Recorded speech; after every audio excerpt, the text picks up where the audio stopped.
2024년 4월 18일 말씀 묵상하겠습니다. 함께 기도하겠습니다. 하나님 감사합니다. 우리는 신실하지 못하지만 우리를 향해서 여전히 신실하신 하나님으로 말미암아 감사를 드립니다. 하나님의 백성답게 거룩한 삶을 살아가는 저희가 되게 하여 주시옵소서. 예수님 이름으로 기도했습니다. 아멘. 오늘의 말씀은 신명기 29장 14절부터 29절까지의 말씀입니다. 말씀을 함께 살펴보시기 전에 개인적으로 말씀을 꼭 읽으시고 묵상하는 시간 가지시기 바랍니다. 29장 14절입니다. 내가 이 언약과 맹세를 너희에게만 세우는 것이 아니라 오늘 우리 하나님 여호와 앞에서 우리와 함께 여기 서 있는 자와 오늘 우리와 함께 여기 있지 아니한 자에게까지이니 라는 말씀으로 시작하고 있습니다. 여러분, 하나님은 아브라함과 이삭과 야곱과 언약을 맺으셨어요. 그리고 이스라엘 백성들과 언약을 맺으셨죠. 애굽에서 종노릇하던 이스라엘 백성은 하나님은 놀라운 기적과 이사로 구원해 내셨습니다. 그리고 그들을 시내 산으로 인도하시고 시내 산에서 또한 언약을 맺으십니다. 그때 언약을 맺었던 대상은 바로 출애굽 1세대의 사람들이었죠. 그런데 그들이 어떠한 삶을 살았습니까? 하나님이 그들에게 약속하시고 말씀을 주셨지만 그들은 하나님의 말씀을 지키지 아니했죠. 순종하지 않았습니다. 신실하신 하나님에 대해서 그들은 신실하지 않았습니다.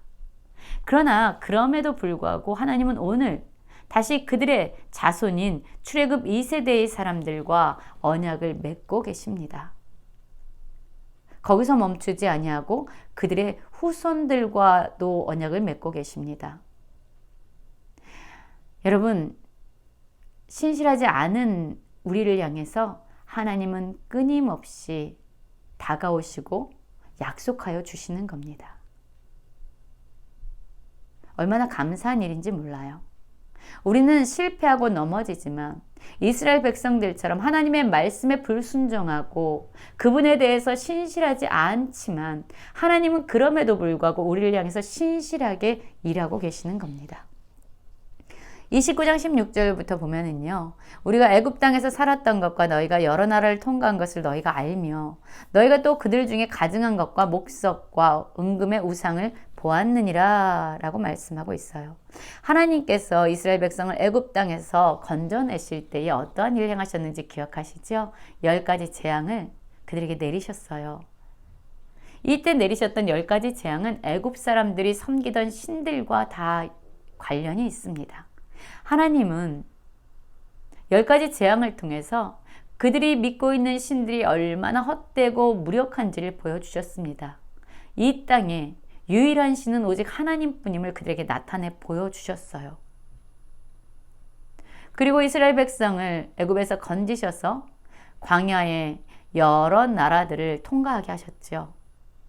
그러면서 그들에게 여전히 보여주셨습니다. 하나님만이 그들을 돌보고 지키시는 진정 살아있는 신이라는 것을. 그러나 그 모든 것을 경험하고 보았음에도 불구하고 그들의 마음이 우리 하나님 여호와를 떠나서 모든 민족의 신들에게 가서 섬길까 염려한다라고 하나님 말씀하고 있어요. 그렇습니다. 하나님은요, 이스라엘 백성을 아셨던 거죠.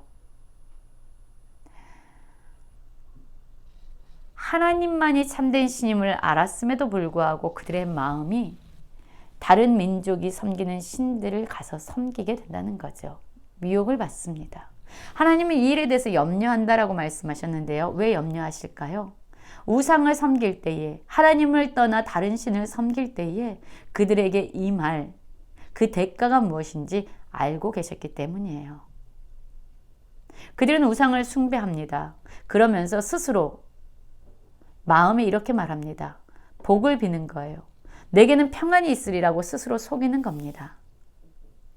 그런데 하나님은 스스로 속임 가운데 빠져 있으면서도 여전히 우상을 숭배하는 자를 결코 사하지 않으시고 용서하지 않으신다고 말씀합니다. 분노와 질투의 불을 그들에게 부으신다고 말씀하고 계세요. 그리고 오늘의 말씀을 보면 이 책에 기록된 모든 저주를 그에게 더하신다라고 말씀하시고 21절에도 이렇게 말씀하시죠. 율법책에 기록된 모든 언약의 저주대로 그에게 화를 더하신다라고 말씀합니다. 여러분, 그렇습니다. 하나님은요, 엄청나게 큰 재앙과 저주를 그들에게 경고하면서 말씀하고 계신 겁니다. 27절에도 나오죠. 이 책에 기록된 모든 저주대로 재앙을 내리신다. 왜 이렇게 무서운 말씀을 계속 하시는 걸까요? 이러한 말씀을 주시면서 이스라엘 백성이 하나님을 떠나서 우상이든 다른 신들을 섬기지 못하게 하기 위함입니다. 어쩌면 하나님은 지금 이렇게 재앙과 저주를 강력하게 말씀하심으로 말미암아 하나님을 떠나 우상 숭배의 길로 빠질 수 있는 이스라엘 백성을 향해서 외치시는 거예요. 종을 치시는 겁니다. 그래서 그 길로 제발 나아가지 말라고. 길로 나아갈 때, 그 길로 우상 숭배의 길로 나아갈 때에 너희에게 임하는 끔찍한 저주와 재앙을 기억하라고 말씀하는 거예요. 그들을 보호하시기 위한 하나님의 외침인 거죠.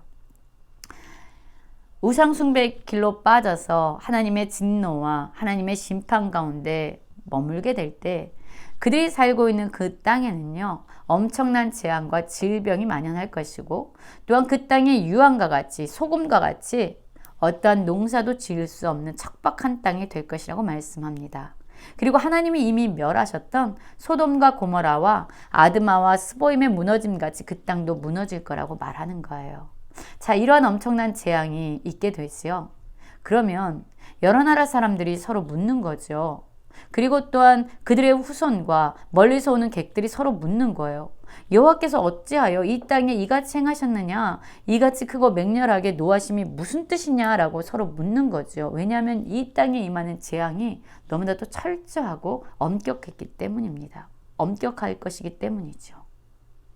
그러면 왜 이러한 재앙이 있게 된 것일까요? 하나님이 약속하셨음에도 불구하고 신실하지 못하시기 때문일까요? 하나님이 자신의 언약을 지키지 않는 분이기 때문일까요? 하나님이 쉽게 분노하시고 진노하시는 분이기 때문일까요? 그렇지 않다는 거죠.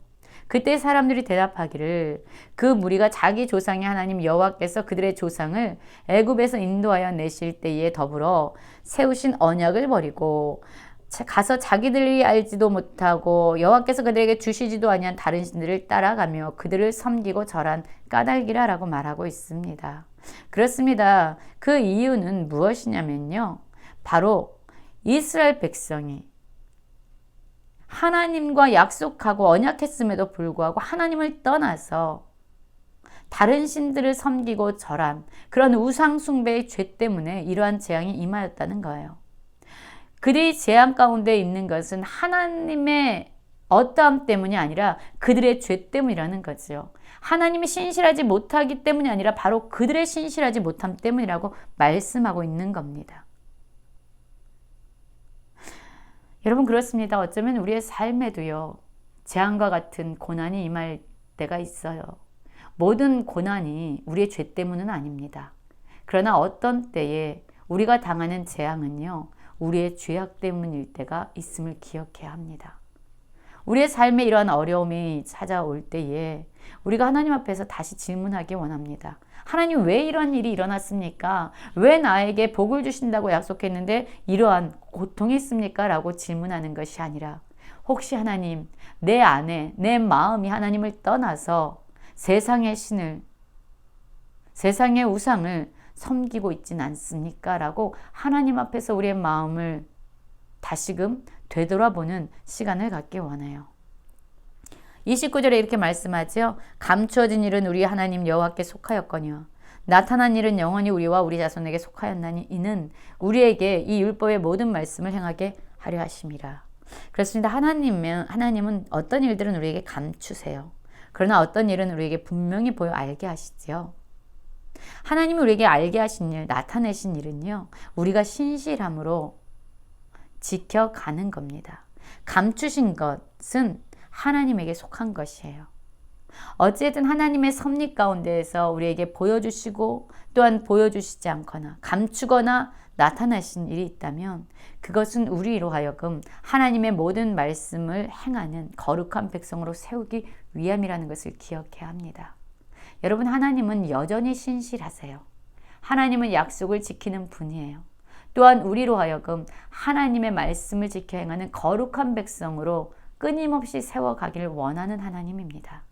오늘도 하나님과 약속한 언약의 백성답게 하나님의 말씀 붙잡고 살아가는 모든 성도님들 되시길 간절히 기도합니다.